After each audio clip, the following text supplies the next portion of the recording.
In Peru, Quechua-speaking indigenous women who are surviving sterilization under the Fujimori regime are turning shared pain into collective power. They formed the Asociación de Mujeres Peruanas Afectadas por las Esterilizaciones, affected by forced sterilization, that is demanding truth, justice, and integral reparation. They are not only shaping their story, they're rewriting their country's history. Global Fund for Women was able to identify and support this group thanks to participatory grant making. Hi, everyone. Good evening, good afternoon from Bogotá, Colombia. My name is Sofia Peters, born, raised, and based here in Bogotá. I am part of the Global Fund for Women team, and today I want to tell you a story about how participatory grant making is reshaping the fight for sexual and reproductive justice. A story about what happens when those who are closest to the injustices are trusted to lead the change. For those that might not be familiar, participatory grant making is any type of philanthropic support that is not donor-driven, but where movements and communities decide what the funding does.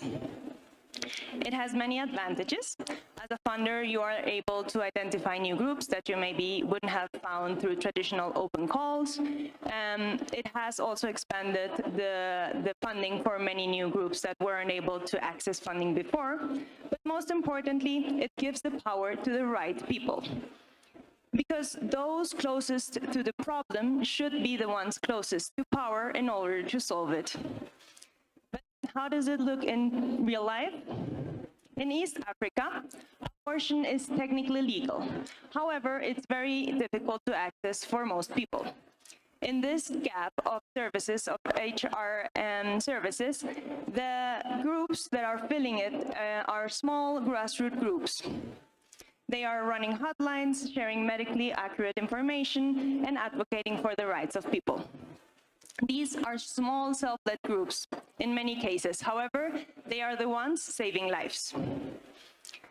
In 2021, Global Fund for Women started a lengthy learning process to understand how we could support the abortion rights movement in East Africa. After talking to many groups and having many meetings, we were able to confirm that there was a collective interest in having a participatory movement-led support of the movement. A group of 12 activists, organizations, and experts formed the advisory committee to the East Africa abortion rights movement. This committee has been working tirelessly ever since to provide support to groups that are supporting abortion rights services across the region. However, this year has been quite challenging, as we have heard many times before in this conference. Across the world, new laws, new policies, and funding systems are being used to control bodies and silence movements.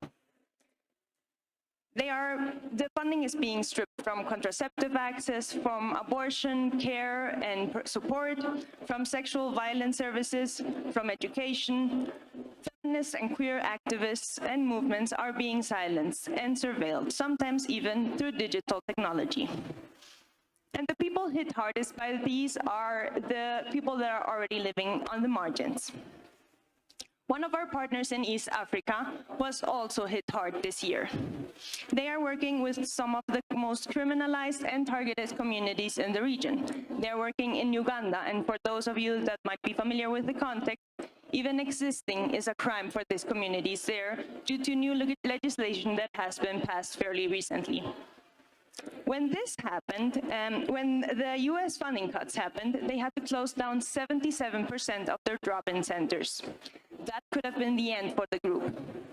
However, the 12-member activist committee that I just mentioned was able to jump in and provide timely support to give funding to this group and allow them to continue their important work. And it wasn't Global Fund for Women that jumped in, it was the 12-member committee that jumped in and provided the support. We probably wouldn't have been able to identify the urgency in time, our support might have been too late to arrive, so that's why participatory grant making makes a lot of sense in many contexts. So, if the current global attacks on sexual and reproductive justice are about taking the power away from people, then our work, especially our work as donors, must be to give the power back to the right people. And participatory grant making is a great way to do this. Why? Because it changes everything about traditional philanthropy. Who decides where the funding should go? The movements decide, not the donors. What counts as success? The success is defined by communities and movements and not by donor-imposed metrics. What kinds of resources are being given by the movements? They are providing flexible, long-term funding that allows for strategy, that allows for response, that allows for planning and adaptability. And the goal at the end of the day is to have a feminist redistribution of power. And it's not just about the money, but it's also about collective action. The authoritarian rollbacks are coming fast and they are well coordinated. So our resistance must be just as collective and rooted in the leadership of those that are most affected by the injustices. So after 5 years at Global Fund for Women learning about participatory grant making, we have identified some challenges for sure to this type of funding mechanisms. It's costly, it's not suitable to all contexts, and creating an advisory committee can be a lengthy process. However, it has been the best way we have found to give the power back to those that should be in power. So imagine this. Imagine that every dollar that is invested in sexual and reproductive justice comes with trust, comes with the autonomy and the freedom to decide how funding should be used. Imagine a world where sex workers, trans people, young feminists, rural women, girls are not just the recipients of aid, but are the architects of their own systems. Because even as big institutions retreat, even as funding gets cut, even as we see global policy acting all kinds of strange, the movements, they keep doing their amazing work. They keep there, they keep working for justice, and we have seen that time and time again. So they should really be the ones deciding what happens in the communities and how funding should be used. What we need is bold participatory models that reimagine power, honor autonomy, and advance justice for all people.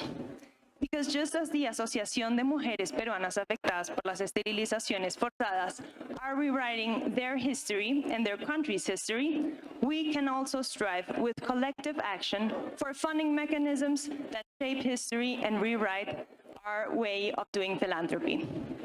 Thank you very much for being here today, to everyone that is in the room. Thank you all who have joined online as well, and I hope you have a wonderful rest of your Congress.